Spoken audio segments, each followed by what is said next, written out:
ನಮಸ್ಕಾರ ಸ್ನೇಹಿತರೆ, ನಾನು ಡಾಕ್ಟರ್ BR ಅಣ್ಣಾಸಾಗರ್, ಸಹ ಪ್ರಾಧ್ಯಾಪಕ, ಸರ್ಕಾರಿ ಪ್ರಥಮ ದರ್ಜೆ ಕಾಲೇಜು, ಸೇಡಂ. ಇತ್ತೀಚೆಗೆ ಭಾರತದ ರಿಸರ್ವ್ ಬ್ಯಾಂಕು ಹೊಸ ಹಣಕಾಸಿನ ನೀತಿಯನ್ನು ಪ್ರಕಟಿಸಿರುವುದು ತಮಗೆಲ್ಲ ಗೊತ್ತಿರುವಂಥದ್ದು.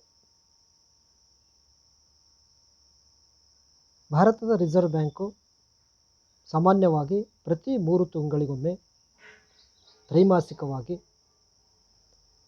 ಹಣಕಾಸು ನೀತಿ ಸಮಿತಿಯ ಸಮಾವೇಶದೊಂದಿಗೆ ದೇಶದ ಅರ್ಥವ್ಯವಸ್ಥೆಗೆ ಅವಶ್ಯ ಇರುವಂಥ ಹಣದ ಪ್ರವಾಹ ಮತ್ತು ಸಾಲದ ಪ್ರಮಾಣ, ಸಾಲಗಳನ್ನು ನಿರ್ಧರಿಸುವಂಥ ಉದ್ದೇಶಕ್ಕಾಗಿ MPC ಅಂದರೆ ಮಾನಿಟರಿ ಪಾಲಿಸಿ ಕಮಿಟಿ ನಿರ್ಧಾರವನ್ನು ಕೈಗೊಳ್ಳುತ್ತದೆ. ಅದೇ ರೀತಿಯಾಗಿ ಇತ್ತೀಚೆಗೆ ಅಂದರೆ ದಿನಾಂಕ 4/5/2022 ಗವರ್ನರ್ ಅವರ ಅಧ್ಯಕ್ಷತೆಯಲ್ಲಿ, ರಿಸರ್ವ್ ಬ್ಯಾಂಕಿನ ಗವರ್ನರ್ ಶಕ್ತಿಕಾಂತ್ ದಾಸ್ ಅವರ ಅಧ್ಯಕ್ಷತೆಯಲ್ಲಿ 3 ದಿವಸಗಳವರೆಗೆ ನಡೆದಂತಹ MPC ಮೀಟಿಂಗ್ನಲ್ಲಿ ಹೊಸ ನೀತಿಯನ್ನು, ಹಣಕಾಸಿನ ನೀತಿಯನ್ನು ಪ್ರಕಟಿಸಿದೆ. ಬಹಳ ವರ್ಷಗಳ ನಂತರ ಅಂದರೆ 2018 ಆಗಸ್ಟ್ವರೆಗೂ ಸಹ ಹೊಸ ಹಣಕಾಸಿನ ನೀತಿಯನ್ನು ದೇಶದ ಕೇಂದ್ರ ಬ್ಯಾಂಕು ಅಂದರೆ ರಿಸರ್ವ್ ಬ್ಯಾಂಕು ಪ್ರಕಟಿಸಿರಲಿಲ್ಲ. ಮತ್ತು ಈ ದರಗಳಲ್ಲಿ ಹೆಚ್ಚಳವನ್ನು ಮಾಡಿರಲಿಲ್ಲ. ಮುಖ್ಯವಾಗಿ ನಮ್ಮ ದೇಶದ ರಿಸರ್ವ್ ಬ್ಯಾಂಕು ಹಣದ ಪ್ರವಾಹ ಅಂದರೆ ದೇಶದಲ್ಲಿ ಹಣ ಎಷ್ಟಿರಬೇಕು, ಯಾವ ಪ್ರಮಾಣದಲ್ಲಿರಬೇಕು ಮತ್ತು ಜನರಿಗೆ, ಅದು ಉತ್ಪಾದಕರಿಗಾಗಿರ್ಬೋದು, ಉದ್ದಿಮೆದಾರರಿಗಾಗಿರ್ಬೋದು, ಗ್ರಾಹಕರಿಗಾಗಿರ್ಬೋದು, ಯಾವ ದರದಲ್ಲಿ ಸಾಲವನ್ನು ಕೊಡಬೇಕು, ಯಾವ ಬಡ್ಡಿ ದರದಲ್ಲಿ ಸಾಲವನ್ನು ಕೊಡಬೇಕು ಅನ್ನುವಂಥ ಬಡ್ಡಿ ದರಗಳನ್ನು ಸಹ ನಿರ್ಧಾರ ಮಾಡುತ್ತದೆ. ಇದಕ್ಕಾಗಿ ಅದು ಮುಖ್ಯವಾಗಿ ಕೆಲವು ಸಾಧನಗಳನ್ನು ಬಳಸುತ್ತದೆ. ಅವುಗಳಲ್ಲಿ ಮುಖ್ಯವಾಗಿ ರೆಪೋ ದರ, ರಿವರ್ಸ್ ರೆಪೋ ದರ ಮತ್ತು CRR ಹಾಗೂ SLR ಈ 4 ಸಾಧನಗಳನ್ನು ಬಳಸಿ ಸಾಲದ ದರ ಎಷ್ಟಿರಬೇಕು, ಬಡ್ಡಿ ದರ ಎಷ್ಟಿರಬೇಕು ಹಾಗೂ ದೇಶದಲ್ಲಿ ಅರ್ಥವ್ಯವಸ್ಥೆಯಲ್ಲಿ ನಗದಿನ ಪ್ರಮಾಣ ಹೇಗಿರಬೇಕು, ಯಾವ ಪ್ರಮಾಣದಲ್ಲಿರಬೇಕು ಅನ್ನೋದನ್ನು ನಿರ್ಧಾರ ಮಾಡುತ್ತದೆ. ರಿಪೋ ರೇಟು ಮತ್ತು ರಿವರ್ಸ್ ರಿಪೋ ರೇಟು ಇವೆರಡು ಬಡ್ಡಿ ದರಗಳನ್ನು ನಿರ್ಧಾರ ಮಾಡುತ್ತವೆ. ರಿಪೋ ರೇಟು ಬ್ಯಾಂಕುಗಳು ರಿಸರ್ವ್ ಬ್ಯಾಂಕಿನಿಂದ ಸಾಲವನ್ನು ಪಡೆದಾಗ, ಹಣವನ್ನು ಪಡೆದಾಗ, ನಗದನ್ನು ಪಡೆದಾಗ ಪಾವತಿಸಬೇಕಾಗಿರುವಂಥ ಬಡ್ಡಿಯ ದರ. ಅದೇ ರೀತಿಯಾಗಿ ರಿವರ್ಸ್ ರಿಪೋ ದರ ಬ್ಯಾಂಕುಗಳಿಂದ ಠೇವಣಿ ರೂಪದಲ್ಲಿ ರಿಸರ್ವ್ ಬ್ಯಾಂಕು ಹಣವನ್ನು ಸ್ವೀಕರಿಸಿದಾಗ ಅದಕ್ಕೆ ಪಾವತಿಸಬೇಕಾಗಿರುವಂಥ ಬಡ್ಡಿ ದರ ರಿವರ್ಸ್ ರಿಪೋ ರೇಟ್. ಇದು ಬಡ್ಡಿ ದರಗಳನ್ನು ನಿರ್ಧರಿಸಿದರೆ ಇವೆರಡು CRR ಮತ್ತು SLR ಅಂದರೆ ಕ್ಯಾಶ್ ರಿಸರ್ವ್ ರೇಷಿಯೋ, ನಗದು ನಿಧಿ ನಿಷ್ಪತ್ತಿ. ಅಂದರೆ ಬ್ಯಾಂಕುಗಳು ತಾವು ಸಂಗ್ರಹಿಸಿದಂಥ ಠೇವಣಿಗಳಿಗೆ, ಅವು ಕಾಲಾವಧಿ ಠೇವಣಿಗಳಾಗಿರ್ಬೋದು ಅಥವಾ ಬೇಡಿಕೆ ಠೇವಣಿಗಳಾಗಿರ್ಬೋದು, ಡಿಮಾಂಡ್ ಡಿಪಾಸಿಟ್ಸ್ ಆಗಿರ್ಬೋದು ಅಥವಾ ಟೈಮ್ ಡಿಪಾಸಿಟ್ಸ್ ಆಗಿರ್ಬೋದು, ಅವುಗಳ ಪ್ರಮಾಣಕ್ಕನುಗುಣವಾಗಿ ಕಡ್ಡಾಯವಾಗಿ ಕೇಂದ್ರ ಬ್ಯಾಂಕಿನಲ್ಲಿ ಇಡಬೇಕಾಗಿರುವಂಥ ನಿಷ್ಪತ್ತಿ ಅನುಪಾತದ ಪ್ರಮಾಣವೇ ನಗದು ನಿಧಿ ನಿಷ್ಪತ್ತಿ ಅಥವಾ ನಗದು ನಿಧಿ ಅನುಪಾತ, ಕ್ಯಾಶ್ ರಿಸರ್ವ್ ರೇಷಿಯೋ. ಅಂದರೆ ಈ CRR ದರವನ್ನು ಹೆಚ್ಚಿಸಿದಂತೆ ಬ್ಯಾಂಕುಗಳು ಇಟ್ಟುಕೊಳ್ಳುವಂಥ ನಗದಿನ ಪ್ರಮಾಣ, ಹಣದ ಪ್ರಮಾಣ ಕಡಿಮೆ ಆಗ್ತದೆ. ಅಂದರೆ ನಗದಿನ ಪ್ರಮಾಣ ಕಡಿಮೆ ಆದಾಗ ಅವು ಕೊಡುವಂಥ ಸಾಲದ ಪ್ರಮಾಣವು, ಸಾರ್ವಜನಿಕರಿಗೆ ಕೊಡುವಂಥ ಸಾಲದ ಪ್ರಮಾಣವು ಕಡಿಮೆ ಆಗ್ತದೆ. ಅದೇ ರೀತಿಯಾಗಿ SLR ಸ್ಟ್ಯಾಚ್ಯುಟರಿ ಲಿಕ್ವಿಡಿಟಿ ರೇಷಿಯೋ, ಕಾನೂನುಬದ್ಧ ದ್ರವ್ಯ ನಿಧಿ ನಿಷ್ಪತ್ತಿ. ಅಂದರೆ ಇದನ್ನು ಬ್ಯಾಂಕುಗಳು ಬಂಗಾರದ ರೂಪದಲ್ಲಿ, ಬೆಳ್ಳಿಯ ರೂಪದಲ್ಲಿ ಅಥವಾ ಸರ್ಕಾರದ ಸಾಲಪತ್ರಗಳಲ್ಲಿ, ಅಂದರೆ G6 ಅಂತಂದು ಗೌರ್ಮೆಂಟ್ ಸೆಕ್ಯೂರಿಟೀಸ್ ಅಂತಂತೀವಿ, ಅದರಲ್ಲಿ ಅಂದರೆ ಬಹಳ ಬೇಗ ನಗದಾಗಿ ಪರಿವರ್ತಿಸಲು ಸಾಧ್ಯವಿರುವಂಥ ಸಾಧನಗಳಲ್ಲಿ ಹಣವು ಸಹ ಸೇರಿ, ನಗದು ಸಹ ಸೇರಿ. ಏಕೆಂದರೆ ಠೇವಣಿದಾರರು ತಾವಿಟ್ಟಂಥ ಠೇವಣಿಯನ್ನು ಹಿಂದಕ್ಕೆ ಪಡೆಯುವುದಕ್ಕಾಗಿ ಬಂದಾಗ ತಕ್ಷಣವೇ ಅವರ ಬೇಡಿಕೆಯನ್ನು ಬ್ಯಾಂಕು ಈಡೇರಿಸಬೇಕಾಗ್ತದೆ. ಇದು SLR ಮೂಲಕ. ಈ SLR ಏನಿದೆ ಈಗ ಸದ್ಯ 18% ಇದೆ. ಅದೇ ರೀತಿಯಾಗಿ CRR ದರ ಇಲ್ಲಿಯವರೆಗೆ 4% ಇದ್ದದ್ದು ಇವತ್ತಿನ ಹೊಸ ಹಣಕಾಸು ನೀತಿಯಲ್ಲಿ ರಿಸರ್ವ್ ಬ್ಯಾಂಕ್ ಆಫ್ ಇಂಡಿಯಾ 4.5ಕ್ಕೆ CRR ದರವನ್ನು ಹೆಚ್ಚಿಸಿದೆ. ಅಂದರೆ ಈ CRR ದರವನ್ನು 4ರಿಂದ 4.5 ಅಂದರೆ 0.5ನಷ್ಟು 0.5% ಹೆಚ್ಚಳ ಮಾಡಿರೋದ್ರಿಂದ ಹೆಚ್ಚು ಕಡಿಮೆ ದೇಶದ ಬ್ಯಾಂಕಿಂಗ್ ವಲಯ ರಿಸರ್ವ್ ಬ್ಯಾಂಕಿನಲ್ಲಿ 87,000 ಕೋಟಿ ರೂಪಾಯಿಯಷ್ಟು ನಗದನ್ನು ರಿಸರ್ವ್ ಬ್ಯಾಂಕಿಗೆ ವರ್ಗಾವಣೆ ಮಾಡಬೇಕಾಗ್ತದೆ ಅಥವಾ ರಿಸರ್ವ್ ಬ್ಯಾಂಕಿನಲ್ಲಿ ಇಡಬೇಕಾಗ್ತದೆ. ಅದೇ ರೀತಿಯಾಗಿ ರೆಪೋ ದರವನ್ನು ಇಲ್ಲಿಯವರೆಗೆ 4 ಇದ್ದದ್ದು 4.4ಕ್ಕೆ ಹೆಚ್ಚಿಸಲಾಗಿದೆ. ಅಂದರೆ 0.40ನಷ್ಟು ರಿಪೋ ದರದಲ್ಲಿ ಹೆಚ್ಚಳ ಆಗಿದೆ. ರಿಪೋ ದರದಲ್ಲಿ ಹೆಚ್ಚಳ ಆಗಿರೋದರಿಂದ ಬ್ಯಾಂಕುಗಳು ಸಾರ್ವಜನಿಕರಿಗೆ ವಿಧಿಸುವಂಥ ಬಡ್ಡಿಯ ದರ ಹೆಚ್ಚಳ ಮಾಡ್ತವೆ. ಅವು ಬೇರೆ ಬೇರೆ ರೀತಿಯ ಸಾಲಗಳನ್ನು ಬ್ಯಾಂಕುಗಳು ಕೊಡ್ತಾವಲ್ಲ, ಆ ಸಾಲಗಳ ಮೇಲೆ ವಿಧಿಸುವಂಥ ಬಡ್ಡಿಯ ದರವು ಹೆಚ್ಚಾಗುತ್ತದೆ. ಅಂದರೆ ಈ ಹಿನ್ನೆಲೆಯಲ್ಲಿ, ಅಂದರೆ ಈ ಹೆಚ್ಚಳಕ್ಕೆ ಯಾವ ಊಹೆ ಅಥವಾ ಯಾವ ಪ್ರಮೇಯವನ್ನು ಭಾರತದ ರಿಸರ್ವ್ ಬ್ಯಾಂಕ್ ಅನುಸರಿಸಿದೆ ಅಂತಂದರೆ, ಇತ್ತೀಚಿನ ದಿನಗಳಲ್ಲಿ ಬೆಲೆಗಳಲ್ಲಿ ಅಂದರೆ ಹಣದುಬ್ಬರದ ಪ್ರಮಾಣ ಗಣನೀಯವಾಗಿ ಹೆಚ್ಚಳ ಆಗ್ತಾ ಇದೆ. ಕೇಂದ್ರ ಬ್ಯಾಂಕು ಅಥವಾ ರಿಸರ್ವ್ ಬ್ಯಾಂಕ್ ಆಫ್ ಇಂಡಿಯಾ ಮಾಡಬೇಕಾಗಿರುವಂಥ ಪ್ರಾಥಮಿಕ ಕೆಲಸ ಅಂತಂದರೆ ಬೆಲೆಗಳಲ್ಲಿ ಸ್ಥಿರತೆಯನ್ನು ಕಾಪಾಡಿಕೊಂಡು ಹೋಗುವುದು. ಅಂದರೆ ಸರಕು ಸೇವೆಗಳ ಬೆಲೆಗಳು ಸಾರ್ವಜನಿಕರಿಗೆ, ಜನರಿಗೆ, ಗ್ರಾಹಕರಿಗೆ ಎಟುಕುವ ದರದಲ್ಲಿ ಇರಬೇಕು, ಅವುಗಳು ಹೆಚ್ಚಾಗುತ್ತಿರಬಾರದು ಮತ್ತು ಅಭಿವೃದ್ಧಿಗೆ ಪೂರಕ ಆಗಿರಬೇಕು. ಅಂದರೆ ರಿಸರ್ವ್ ಬ್ಯಾಂಕ್ ಆಫ್ ಇಂಡಿಯಾ ಸ್ಥಿರಾತ್ಮಕವಾಗಿ ಅಭಿವೃದ್ಧಿಯನ್ನು ಸಾಧಿಸುವ ದಿಸೆಯಲ್ಲಿ ತನ್ನ ಹಣಕಾಸಿನ ನೀತಿಯನ್ನು, ಹಣದ ನೀತಿಯನ್ನು ಇಟ್ಕೊಳ್ಬೇಕಾಗ್ತದೆ. ಬಹಳ ಹಿಂದೆಯೇ, ಯಾಕಂದರೆ ಬೆಲೆಗಳು ಏನಾಗ್ತವೆ, ನಿರಂತರವಾಗಿ 6.75ಕ್ಕೆ ಬೆಲೆಗಳು ಅತಿಪ್ರಸರಣದ ದರ ಅಥವಾ ಹಣದುಬ್ಬರದ ದರ ಹೆಚ್ಚಳ ಆಗಿರೋದನ್ನು ನಾವು ಕಾಣ್ತೀವಿ.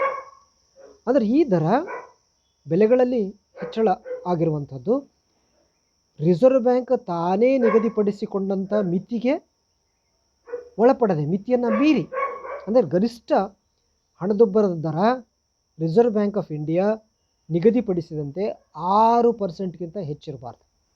ಅಂದರೆ ರಿಸರ್ವ್ ಬ್ಯಾಂಕ್ ಆಫ್ ಇಂಡಿಯಾ ಈಗಾಗಲೇ ತಾನೇ ಹಾಕಿಕೊಂಡಂಥ ಮಿತಿಯಂತೆ 4%ಗಿಂತ ಪ್ಲಸ್ ಆರ್ ಮೈನಸ್ 2% ಇರ್ಬೋದು. ಅಂದರೆ 2ರಿಂದ 6ರವರೆಗೆ ಹಣದುಬ್ಬರ ಅರ್ಥವ್ಯವಸ್ಥೆಯಲ್ಲಿ ಇರಬೇಕು, ಅದಕ್ಕಿಂತ ಹೆಚ್ಚಾಗಬಾರ್ದು. ಹೆಚ್ಚಾದರೆ ಅದು ಹೂಡಿಕೆಯ ಮೇಲೆ, ಗ್ರಾಹಕರ ಉಳಿತಾಯಗಳ ಮೇಲೆ ಮತ್ತು ಅರ್ಥವ್ಯವಸ್ಥೆಯ ಮೇಲೆ ದುಷ್ಪರಿಣಾಮಗಳನ್ನು ಉಂಟು ಮಾಡ್ತದೆ. ಆದ್ದರಿಂದ ತ್ವರಿತವಾಗಿ ಈ ಒಂದು ಜೂನ್ನಲ್ಲಿ ರಿಸರ್ವ್ ಬ್ಯಾಂಕಿನ MPC ಕಮಿಟಿ ತನ್ನ ಮೀಟಿಂಗನ್ನು ಮಾಡಬೇಕಾಗಿತ್ತು. ಆದರೆ ಮೇನಲ್ಲಿಯೇ ಏನು ಮಾಡಿದೆ, CRR ದರವನ್ನು, ರಿಪೋ ದರವನ್ನು ಬದಲಾಯಿಸಿರುವಂಥದ್ದನ್ನು ನಾವು ಕಾಣ್ತೀವಿ. ರಿವರ್ಸ್ ರಿಪೋ ದರದಲ್ಲಿ ಏನು ಬದಲಾವಣೆ ಆಗಿಲ್ಲ, 3.35 ಇರುವಂಥದ್ದು, 3.35 ರಿವರ್ಸ್ ರಿಪೋ ದರ ಇದೆ. ಆದರೆ ಬದಲಾಯಿಸಿರುವಂಥದ್ದು CRR ದರ ಮತ್ತು ರೆಪೋ ದರ. ಇದರ ಪ್ರಮೇಯ ಏನು ಅಂತಂದರೆ, ಮುಖ್ಯವಾಗಿ ಬೆಲೆಗಳಲ್ಲಿ ಆಗುತ್ತಿರುವಂಥ ಹೆಚ್ಚಳವನ್ನು, ಹಣದುಬ್ಬರವನ್ನು ಕಡಿಮೆ ಮಾಡಬೇಕು ಅನ್ನುವಂಥ ಉದ್ದೇಶದಿಂದ ಏನು ಹೆಚ್ಚಳ ಮಾಡಿದೇನೋ ಇದರ ಪ್ರಮೇಯ ಏನು, ಇದರ ಊಹೆ ಏನು, ರಿಸರ್ವ್ ಬ್ಯಾಂಕ್ ಮಾಡಿಕೊಂಡಿರುವಂಥ ಊಹೆ ಏನು ಅಂತಂದರೆ, ಬೆಲೆಗಳಲ್ಲಿ ಹೆಚ್ಚಳ ಆಗುತ್ತಿರುವುದಕ್ಕೆ ಮುಖ್ಯವಾದ ಕಾರಣ ಜನರ ಕೈಯಲ್ಲಿ ಹೆಚ್ಚು ಹಣ ಇರುವಂಥದ್ದು, ನಗದಿನ ಪ್ರಮಾಣ ಸಾರ್ವಜನಿಕರಲ್ಲಿ ಹೆಚ್ಚಿಗೆ ಇದೆ ಅನ್ನುವಂಥ ಉದ್ದೇಶದಿಂದ ಏನು ಮಾಡ್ತಾ ಇದೆ, ಬಡ್ಡಿ ದರಗಳನ್ನು ಅಥವಾ ಸಾಲ ಕೊಡುವಂಥ, ಸಾಲದ ಮೇಲೆ ವಿಧಿಸುವಂಥ ಬಡ್ಡಿ ದರಗಳನ್ನು ಹೆಚ್ಚಳ ಮಾಡಿದೆ. ಅಂದರೆ ರಿಪೋ ದರವನ್ನು ಹೆಚ್ಚಿಸಿರುವುದನ್ನು ಕಾಣ್ತೀವಿ. ಆದರೆ ಇದು ಎಷ್ಟರ ಮಟ್ಟಿಗೆ ನಿಜ ಅನ್ನೋದನ್ನು ನಾವು ಅವಲೋಕನ ಮಾಡಿಕೊಳ್ಬೇಕಾಗಿದೆ. ನಿಜವಾಗ್ಲೂ ಬೆಲೆಗಳಲ್ಲಿ ಹೆಚ್ಚಳ ಆಗ್ತಾ ಇರೋದು ಬೇಡಿಕೆ ಹೆಚ್ಚಳದಿಂದ, ಜನರ ಕೈಯಲ್ಲಿ ಹಣದ ಪ್ರಮಾಣ ಜಾಸ್ತಿ ಇದೆ, ಆದ್ದರಿಂದ ಅವರು ಹೆಚ್ಚಿನ ಪ್ರಮಾಣದ ವಸ್ತುಗಳನ್ನು ಕೊಂಡುಕೊಳ್ಳೋದಕ್ಕೆ ಮುಂದೆ ಬರ್ತಾ ಇದ್ದಾರೆ. ಆದ್ದರಿಂದ ಬೆಲೆಗಳು ಹೆಚ್ಚಾಗಿವೆ, ಅದನ್ನು ತಡೆಗಟ್ಟಬೇಕಾಗಿರುವಂಥದ್ದು ರಿಸರ್ವ್ ಬ್ಯಾಂಕಿನ ಕರ್ತವ್ಯ. ಆದರೆ ನಿಜವಾಗ್ಲೂ ನಾವು ಅವಲೋಕನ ಮಾಡಿದಾಗ ಬೆಲೆಗಳಲ್ಲಿ ಆಗುತ್ತಿರುವಂಥ ಹೆಚ್ಚಳವನ್ನು ಅಥವಾ ಹಣದುಬ್ಬರವನ್ನು ನಮ್ಮ ದೇಶದಲ್ಲಿ ಕನ್ಸ್ಯೂಮರ್ ಪ್ರೈಸ್ ಇಂಡೆಕ್ಸ್ ಮೂಲಕ ಮಾಪನ ಮಾಡಲಾಗ್ತದೆ. ಗ್ರಾಹಕ ಅಥವಾ ಕಿರುಕುಳ ಅಥವಾ ಚಿಲ್ಲರೆ ಬೆಲೆ ಸೂಚಿ ಮೂಲಕ ನಾವು ಹಣದುಬ್ಬರವನ್ನು ಅಳತೆ ಮಾಡ್ತೀವಿ. ಇವಾಗ ಚಿಲ್ಲರೆ ಬೆಲೆ ಸೂಚ್ಯಂಕ ಯಾವ ಕಾರಣದಿಂದ ಬೆಲೆಗಳಲ್ಲಿ ಹೆಚ್ಚಳ ಆಗಿದೆ ಅನ್ನೋದನ್ನು ನಾವು ಪರಿಶೀಲನೆ ಮಾಡಿದಾಗ ಮುಖ್ಯವಾಗಿ ನಮಗೆ 3 ಕಾರಣಗಳು ಕಂಡು ಬರ್ತವೆ. ಇತ್ತೀಚೆಗೆ ಚಿಲ್ಲರೆ ಬೆಲೆಗಳು ಅಂದರೆ ಕೃಷಿ ವಸ್ತುಗಳ ಬೆಲೆಗಳು, ಪೆಟ್ರೋಲಿಯಂ ಉತ್ಪನ್ನಗಳ ಬೆಲೆಗಳು ಹೆಚ್ಚಳ ಆಗ್ತಾ ಇರೋದು ಮುಖ್ಯವಾಗಿ 3 ಕಾರಣಗಳಿಂದ, ಅಥವಾ ದೇಶದಲ್ಲಿ ಹಣದುಬ್ಬರ ಆಗುತ್ತಿರೋದು ಮುಖ್ಯವಾಗಿ 3 ಕಾರಣಗಳಿಂದ. ಮೊದಲನೇದು ಕೃಷಿ ವಸ್ತುಗಳ ಬೆಲೆಗಳು, ಮುಖ್ಯವಾಗಿ ತರಕಾರಿ ಮತ್ತು ಉಣ್ಣುವ ಎಣ್ಣೆ ಹಾಗೂ ಮಾಂಸದ ಪದಾರ್ಥಗಳು, ಮಾಂಸದ ವಸ್ತುಗಳು, ಮಾಂಸ. ಈ 3 ವಸ್ತುಗಳ ಬೆಲೆಗಳಲ್ಲಿ, ಮುಖ್ಯವಾಗಿ 3 ವಸ್ತುಗಳ ಬೆಲೆಗಳಲ್ಲಿ ಹೆಚ್ಚಳ ಆಗ್ತಾ ಇರೋದರಿಂದ ಹಣದುಬ್ಬರದ ಪ್ರಮಾಣ ಹೆಚ್ಚಾಗಿರೋದನ್ನು ನಾವು ಕಾಣ್ತೀವಿ.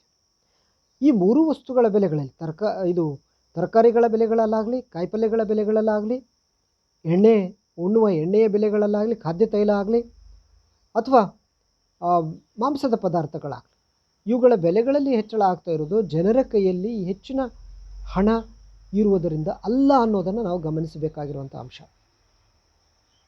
ಈ ವಸ್ತುಗಳ ಬೆಲೆಗಳಲ್ಲಿ ಹೆಚ್ಚಳ ಆಗ್ತಾ ಇರೋದು ಮುಖ್ಯವಾಗಿ ಪೂರೈಕೆಯ ಕೊರತೆ, ಪೂರೈಕೆ ಸಮರ್ಪಕವಾಗಿ ಇಲ್ಲದೇ ಇರೋದರಿಂದ ಪೂರೈಕೆಯ ಸರಪಳಿ, ಸಪ್ಲೈ ಚೈನ್ ಮ್ಯಾನೇಜ್ಮೆಂಟ್ ನಾವು ಮುಖ್ಯವಾಗಿ ಗಮನಿಸಬೇಕಾಗ್ತದೆ. ಇಲ್ಲಿ ಪೂರೈಕೆಯಲ್ಲಿ ಕಡಿಮೆ ಇರೋದರಿಂದ ಬೆಲೆಗಳು ಹೆಚ್ಚಾಗಿರೋದನ್ನು ಕಾಣ್ತೀವಿ.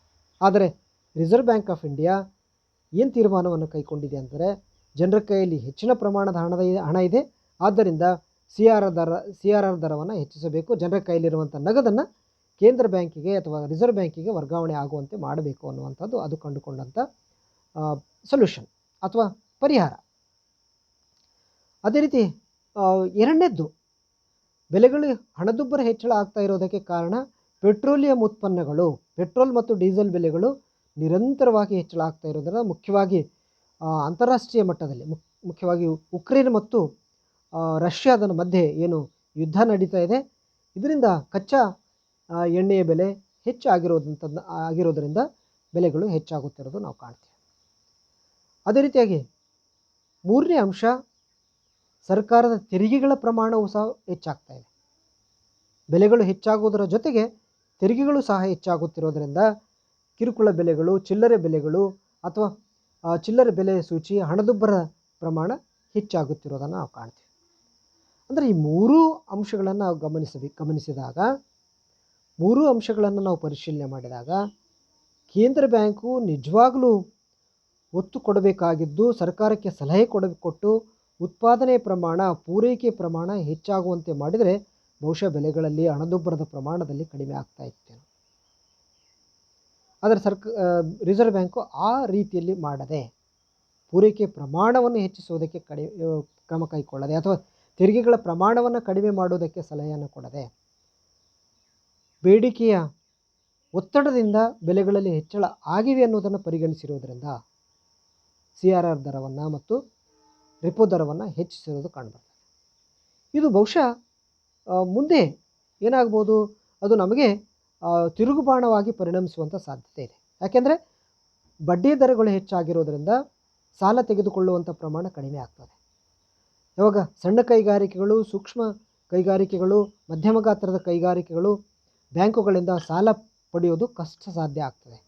ಇದರಿಂದ ಅವುಗಳ ಉತ್ಪಾದನೆಯ ಸಾಮರ್ಥ್ಯದ ಪ್ರಮಾಣ ಕಡಿಮೆ ಆಗ್ತದೆ. ಹೂಡಿಕೆ ಪ್ರಮಾಣ ಕಡಿಮೆ ಆಗೋದರಿಂದ ಉತ್ಪಾದನೆ ಪ್ರಮಾಣ ಕಡಿಮೆ ಆಗ್ತದೆ. ಉತ್ಪಾದನೆ ಪ್ರಮಾಣ ಕಡಿಮೆ ಆಗೋದರಿಂದ ಪೂರೈಕೆ ಮತ್ತಷ್ಟು ಕಡಿಮೆ ಆಗ್ತದೆ. ಯಾವಾಗ ಬೇಡಿಕೆಗಿಂತ ಪೂರೈಕೆ ಪ್ರಮಾಣ ಕಡಿಮೆ ಆಯಿತು ಅಂದರೆ ಮತ್ತೆ ಬೆಲೆಗಳು ಹೆಚ್ಚಾಗುವಂಥ ಸಾಧ್ಯತೆ ಇದೆ. ಆದ್ದರಿಂದ ಕೇಂದ್ರ ಬ್ಯಾಂಕಿನ ಅಥವಾ ರಿಸರ್ವ್ ಬ್ಯಾಂಕಿನ ತರ್ಕ ಎಲ್ಲೋ ಏನೋ ಆಗಿದೆ ಅನ್ನುವಂಥದ್ದು ನಮಗೆ ಈ ಅಂಶಗಳ ಅವಲೋಕನದಿಂದ ಕಂಡುಬರ್ತದೆ. ಆದರೆ ಮುಂದಿನ ಪರಿಸ್ಥಿತಿಗಳೇ, ಕಾಲವೇ ತನ್ನ ತೀರ್ಮಾನವನ್ನು ಕೊಡ್ತದೆ. ಮುಂದೆ ಏನಾಗ್ತದೆ, ಏನಾಗಬಹುದು ಅನ್ನೋದನ್ನು ಕಾದು ನೋಡಬೇಕಾಗ್ತದೆ. ಆದ್ದರಿಂದ ಇದರ ಜೊತೆಗೆ ಕೇವಲ ರಿಸರ್ವ್ ಬ್ಯಾಂಕ್ ಅಷ್ಟೇ ಮಾಡಿದರೆ ಆಗಂಗಿಲ್ಲ, ಸರ್ಕಾರವೂ ಸಹ, ದೇಶದ ಸರ್ಕಾರಗಳು ಸಹ ಹಣದುಬ್ಬರ ನಿಯಂತ್ರಣದಲ್ಲಿ ಪ್ರಮುಖ ಪಾತ್ರ ವಹಿಸಬೇಕಾಗ್ತದೆ.